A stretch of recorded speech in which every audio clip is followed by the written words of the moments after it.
66 పుస్తకాలు కలిగిన ఈ పుస్తకాన్ని సింపుల్గా క్యారీ చేస్తాం. ఎంత సింపుల్గా వచ్చేస్తారో దీన్ని పట్టుకొని. ఇంకొంతమందికి అఫీషియల్ పాడి తగలబడింది, అదేంటంటే తెచ్చుకోవడానికి కూడా చేత కావట్లా.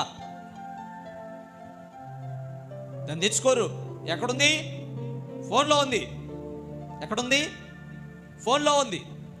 గంటల కొద్ది అదే ఫోన్లో జబర్దస్త్ చూసావు, అదే ఫోన్లో గూగుల్లోనికి క్రోమ్లోకి వెళ్ళి ఏవేవో వెబ్సైట్స్ని ఓపెన్ చేసావు, ఫేస్బుక్స్లో ఏమేమో చూసావు, ఇన్స్టాగ్రామ్లో వేరే ఎవరెవరితోనో చాటింగ్స్ చేసావు, వాట్సాప్లో అపవిత్రమైన మాటలు వీడియో కాల్స్ చేసుకున్నావు. ఇన్ని చేసిన దాంట్లో బైబిల్ పెట్టావు, అందులోనే బైబిల్ తీసావు, దాన్నే గ్రంథం అనుకొని చర్చకి తీసుకొచ్చావు. ఏం మేనేజ్ చేస్తున్నావు రా పాపాన్ని? భలే మేనేజ్ చేస్తున్నావు. తప్పించుకుంటున్నాను అనుకుంటున్నావు, కానీ ఎక్కడికి పోతావు? ఎంతకాలం పోతావు? ఎన్నేళ్ళు పోతావు? ప్రభు తీర్పు దగ్గర పడుతుంది కదా.